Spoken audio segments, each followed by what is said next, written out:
जैसे ही बिहार में चुनाव अभियान का समापन किया, वैसे ही उनकी नजरें अब उत्तर प्रदेश पर टिक गई हैं। कांग्रेस के अंदर रणनीतिक स्तर पर तैयारियां शुरू हो चुकी हैं और राहुल गांधी खुद इस मिशन के नेतृत्व में जुटे हैं। दिलचस्प ये है कि बिहार चुनाव के दौरान जिस तरह उन्होंने वोटर अधिकार यात्रा और संविधान बचाओ जैसे अभियानों के जरिए विपक्षी एकता और जनाधिकारों पर सवाल उठाए, वही पैटर्न अब यूपी में दोहराए जाने की चर्चाएं हैं। सवाल ये भी उठ रहा है कि क्या अखिलेश यादव भी राहुल गांधी को उतनी ही अहमियत देंगे जितनी तेजस्वी यादव ने बिहार में राहुल गांधी को दी थी। राहुल गांधी ने पिछले कुछ महीनों में अपने राजनीतिक कैलेंडर को चुनावी राज्यों के हिसाब से बेहद सक्रिय रखा है। जब दिल्ली में विधानसभा चुनाव का माहौल बन रहा था, तभी वे बिहार की राजनीतिक जमीन पर सक्रिय होने लगे। बिहार के बाद उन्होंने गुजरात का रुख किया, जहां उन्होंने कांग्रेस के जिला अध्यक्षों को चुनावी रणनीति और संगठनात्मक मजबूती पर मास्टर क्लास दी। फिर एमपी पहुंचे और पंचमढ़ी में पार्टी के प्रदेश नेतृत्व के साथ लंबी बैठकें की। अब जबकि बिहार की चुनावी प्रक्रिया पूरी नहीं हुई थी, राहुल गांधी की टीम ने उत्तर प्रदेश पर भी काम करना शुरू कर दिया है। कांग्रेस सूत्र बताते हैं कि राहुल गांधी की प्राथमिकता अब उत्तर प्रदेश में पार्टी को संगठनात्मक स्तर पर पुनर्जीवित करने की है।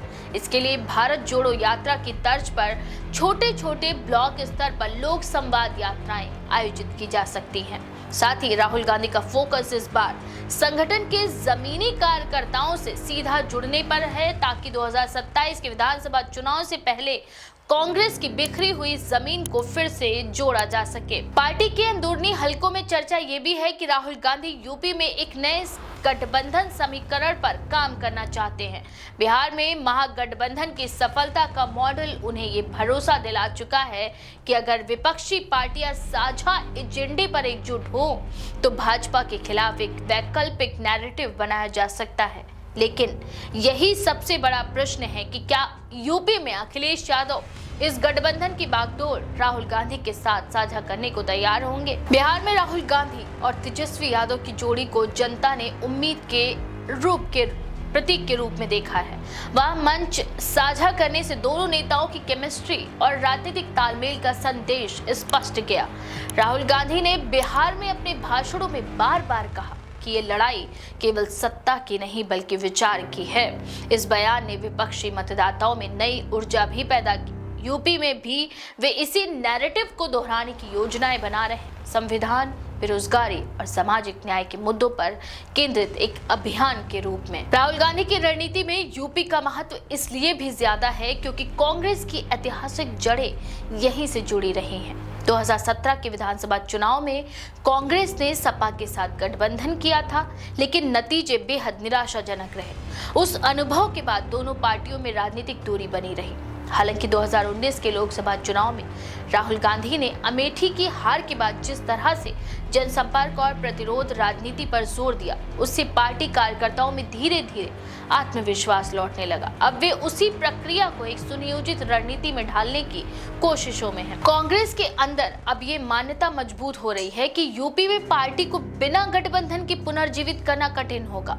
इसीलिए राहुल गांधी का फोकस गठबंधन राजनीति के समान साझेदारी मॉडल पर है। उनके सलाहकार मानते हैं कि सपा और कांग्रेस के बीच वैचारिक रूप से कई समानताएं हैं। दोनों सामाजिक न्याय, धर्मनिरपेक्षता और संविधान की रक्षा की बात करते हैं, लेकिन राजनीतिक अहम और सीट बंटवारे की जटिलताओं ने अतीत में ये गठबंधन कमजोर कर दिया था। इस बार राहुल गांधी की कोशिश ये होगी कि सपा नेतृत्व के साथ तालमेल वैचारिक धरातल पर बने, न कि केवल सीटों की संख्या पर। उत्तर प्रदेश में कांग्रेस के लिए चुनौती केवल सपा के साथ संबंधों की नहीं बल्कि अपनी स्वतंत्र पहचान बनाने की भी है।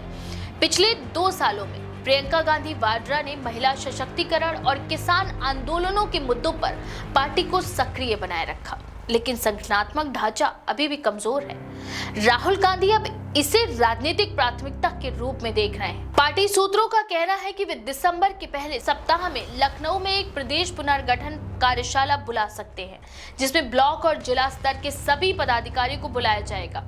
राहुल गांधी के इस मिशन का लक्ष्य दोहरा है। पहला, संगठन को वैचारिक और कार्यात्मक रूप से मजबूत करना, और दूसरा, विपक्षी एकता के लिए एक साझा एजेंडा तैयार करना। बिहार में उन्होंने जिस तरह वोट चोरी और वीवीपैट पारदर्शिता जैसे मुद्दे उठाए, वही रुख वे यूपी में जारी रख सकते हैं।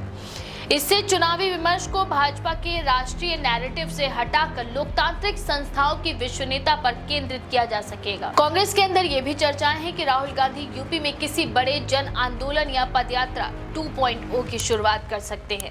भारत जोड़ो यात्रा के दौरान उन्हें जो जन समर्थन मिला था वह उनके राजनीतिक आत्मविश्वास का स्रोत बना हुआ है। उनकी टीम का मानना है कि यूपी जैसे विशाल और राजनीतिक रूप से निर्णायक राज्य में अगर राहुल गांधी सीधे जनता से संवाद करेंगे तो कांग्रेस की जमीन फिर से बन सकती है। वहीं राजनीतिक विश्लेषकों का कहना है कि राहुल गांधी की ये रणनीति दो स्तरों पर प्रभाव डाल सकती है। एक तरफ ये कांग्रेस को एक जीवंत और सक्रिय राजनीतिक विकल्प के रूप में पेश करेगी, तो वहीं दूसरी तरफ विपक्षी गठबंधनों में उनकी भूमिका को केंद्र में ला सकती है। लेकिन ये भी तभी संभव होगा जब अखिलेश यादव इस प्रयास को प्रतिस्पर्धा नहीं बल्कि सहयोग के रूप में देखें। अखिलेश यादव के साथ राहुल गांधी की समीकरण पिछले कुछ महीनों में नरम हुए हैं। लोकसभा चुनावों के बाद दोनों नेताओं की कई बार अनौपचारिक मुलाकातें हुई। सूत्रों के मुताबिक दोनों के बीच ये सहमति बन चुकी है कि भाजपा के खिलाफ साझा एजेंडा ही एकमात्र रास्ता है। हालांकि सीट बंटवारे और नेतृत्व के सवाल पर मतभेद बने हुए हैं। राहुल गांधी का मानना है कि कांग्रेस यूपी में साइलेंट रिबिल्डिंग करनी होगी, बिना बड़े दावों के धीरे धीरे गांवों और जिलों में संगठन की मजबूत पकड़ करनी होगी। यही कारण है कि वे फिलहाल किसी बड़े गठबंधन की औपचारिक घोषणा के बजाय जनसंपर्क और प्रशिक्षण अभियानों पर ध्यान दे रहे हैं। राजनीतिक पर्यवेक्षकों के मुताबिक राहुल गांधी की तैयारी केवल 2027 विधानसभा चुनाव के लिए नहीं बल्कि 2029 लोकसभा चुनाव की दीर्घकालिक योजना का हिस्सा है। अगर कांग्रेस यूपी में अपने संगठन को पुनर्जीवित करने में सफल होती है तो इसका असर राष्ट्रीय स्तर पर भी देखा जाएगा। कुल मिलाकर बिहार में तेजस्वी यादव के साथ राहुल गांधी की जो राजनीतिक साझेदारी देखी गई थी वह यूपी में दोहराई जा सकती है। फर्क सिर्फ इतना है कि इस बार उनके सामने अखिलेश यादव है जो खुद को यूपी की राजनीति का युवा चेहरा और भविष्य मानते हैं। इस जटिल राजनीतिक परिदृश्य में राहुल गांधी की भूमिका तय करेगी कि क्या कांग्रेस वाकई भूल चुके प्रदेश में अपनी पहचान फिर से बना पाएगी या नहीं। इस बारे में आपका क्या विचार है, अपनी राय कमेंट सेक्शन में जरूर लिखें। ऐसी और भी खबरों के लिए देखते रहें द पेज 90।